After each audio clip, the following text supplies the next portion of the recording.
I हे बघ आपलं घर. बाई मी का स्वप्नात विचार केला नव्हता एवढ्या मोठ्या घराचा.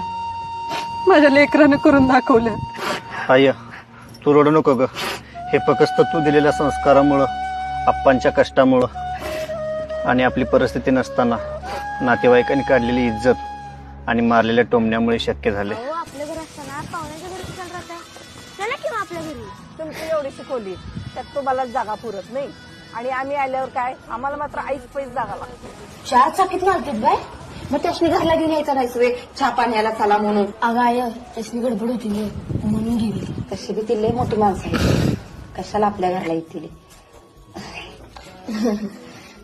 होय घरी बसणं लय मोठं पाप आहे का? ज्याची त्याची परिस्थिती असते. तू आगावानी आहेस, मस्त बदलशील आपली परिस्थिती.